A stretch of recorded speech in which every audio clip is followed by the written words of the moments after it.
Monseigneur de Germigny, bonjour. Vous êtes Bonjour. évêque émérite de Blois et responsable du Centre national des archives de l'Église de France. À qui s'adresse ce colloque et quel est son propos? Eh bien, tous ceux qui se passionnent par l'histoire de l'Église sont cordialement invités. Pour bien comprendre ce colloque, je vous renvoie à un passage de l'Évangile au chapitre 3 de saint Marc, lorsque Jésus appelle près de lui, selon son choix, 12 hommes, les 12 apôtres. C'est le collège épiscopal.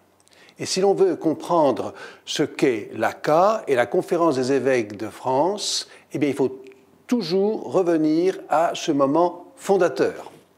Et qu'est-ce que vous pouvez nous dire justement de l'évolution de cette collégialité épiscopale depuis 1919 et notamment après le Concile Vatican II? Alors, en 1919, au mois de février, le Saint-Père autorise, ou plutôt constitue, l'Assemblée des cardinaux et archevêques de France. Et le but de cette assemblée restreinte était que soient étudiées toutes les questions qui dépassaient les limites d'une province ecclésiastique ou d'un évêché. Et donc, il demandait aux cardinaux et aux archevêques métropolitains d'étudier toutes ces questions. 1919, c'est aussi une date proche de la fin de la guerre, et donc il y avait des questions à régler, notamment sur la reprise de l'Alsace-Lorraine, et qui était encore soumise au Concordat. Donc toutes ces questions-là sont prises par les cardinaux et archevêques de France. Alors, bien sûr, il n'y avait pas tout l'épiscopat, et c'est une des grandes questions très bien exprimée par Monseigneur Guéry, qui a été archevêque de Cambrai et qui a été le premier secrétaire de l'ACA, où il disait, ben oui, en France, il y a des évêques, mais il n'y a pas d'épiscopat. Et c'est là où je vous renvoie à nouveau à ce passage de saint Marc, de ce collège des apôtres, ce collège épiscopal.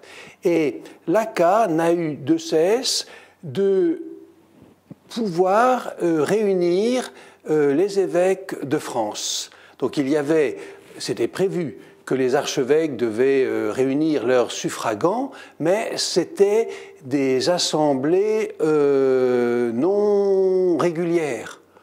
Or, de plus en plus, il y a eu ce désir de l'ACA de pouvoir faire en sorte que tous les évêques de France puissent se retrouver et discuter de toutes les questions qui concernaient leur diocèse, mais l'Église de France en général. Et donc, ces années de l'ACA, de l'Assemblée des cardinaux et archevêques de France, a très bien préparé ce qui a été décidé à la suite du Concile Vatican II, la Conférence des évêques de France. Alors, d'ailleurs, cette conférence des évêques de France a démarré d'une certaine manière à Rome lors du Concile. Les évêques de France les évêques français, aimaient se retrouver à Saint-Louis des Français. Et donc, petit à petit, ils ont constitué une assemblée. Et lorsqu'il y a eu par la suite le décret du conciliaire qui instituait les conférences épiscopales, eh bien, celle de France était déjà constituée. Comment cette collégialité s'est-elle exprimée sur les questions ecclésiales, mais également sur les questions sociétales? Est-ce qu'on peut mesurer cette expression? Le Concile Vatican II donne un texte, un décret très important sur la charge épiscopale et institue en 1964 les conférences épiscopales. Un évêque ne peut pas tout seul gérer sa responsabilité. Il faut qu'il y ait aussi un travail conjoint avec ses frères dans l'épiscopat. Et donc, c'est ainsi qu'il va y avoir, être mis en place des différentes commissions doctrinales concernant les ministères, les rapports prêtres laïcs, etc. Et puis des conseils variés. La mise en place de cette conférence épiscopale, c'est donc pour assurer cette communion entre les évêques et ce travail conjoint. Et aussi, j'ai pu assister durant ces dernières années à une très grande simplification. Il fut un temps où des évêques faisaient partie de plusieurs commissions et leur diocèse pâtissait de leur absence.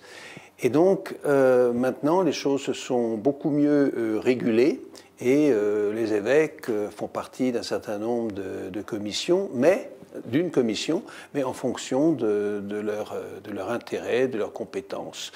Un exemple, par exemple, Monseigneur Dornelas, Pierre Dornelas, archevêque de Rennes, s'occupe des questions de bioéthique. Voilà, donc une des questions sociétales très importante qui a été générée il y a plusieurs années et qui répond aussi à toutes les interrogations que se pose la société française sur toutes ces questions-là. Si vous voulez avoir une idée de ce qui se passe en assemblée plénière de l'épiscopat, il y en a maintenant deux, une en novembre et l'autre au printemps, eh bien, il faut lire les discours introductifs et la conclusion faite par le président de la Conférence des évêques de France. Et là, vous avez un aperçu de ce qui a pu être débattu en assemblée et des grandes questions qui sont étudiées en réponse aussi à tous les débats de la société française et bien au-delà de l'Hexagone. À la dernière, bien sûr, on est revenu sur toutes les questions liées à la pédophilie, et c'est aussi lors de son discours de clôture que Monseigneur Pontier, l'actuel président de la conférence, a parlé de cette commission indépendante présidée par M. Sauvet pour bien comprendre ce qui a pu se passer ces dernières années de la part des clercs à l'égard des gens dont ils avaient la charge. Donc ça, c'est un exemple important.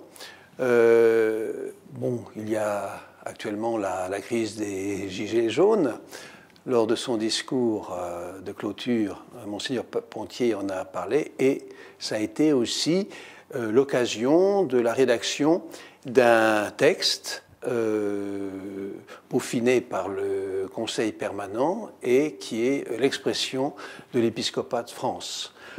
Il y a d'autres points qui ont été abordés, j'en ai plus la liste en tête, mais c'est en reprenant ces deux points-là, je pense exprimer la préoccupation de l'épiscopat d'être en phase totale avec ce qui se pense dans le monde. Monseigneur, vous avez évoqué les discours de l'Assemblée plénière et les textes publiés par la Conférence des évêques de France sur les questions d'actualité. Dispose-t-on d'autres sources pour reconstituer, relire cette histoire depuis l'ACA jusqu'à la conférence des évêques? Alors la question des archives, c'est toujours très délicat. Au CNAEF, le Centre national des archives de l'Église de France, il y a un petit mètre linéaire d'archives concernant l'ACA, ce qui est très peu. La majorité des documents sont conservés aux archives diocésaines de Cambrai, parce que Monseigneur Guéry, succédant à Monseigneur Cholet, archevêque aussi de Cambrai, a conservé par devers lui ces archives. Il y a très certainement beaucoup de documents qui pourraient être trouvés dans les diocèses de France, parce que en fait, les évêques prenaient des notes, recevaient des lettres, échangeaient de la correspondance, et là, les archives se trouvent éparpillées dans tous les diocèses de France et de Navarre. Donc là, il y a un très gros travail de récollement à faire de la part de ceux qui s'intéressent à cette période. Pour conclure, je vous signalerai un travail très intéressant qui a été fait sous la direction de monsieur le professeur Sorel et qui concerne les évêques de France depuis la séparation jusqu'au pontificat de Jean-Paul II. Et là, vous pourrez lire un article très intéressant sur l'ACA et sur la naissance de la conférence des évêques de France. Merci. Merci beaucoup, Monseigneur.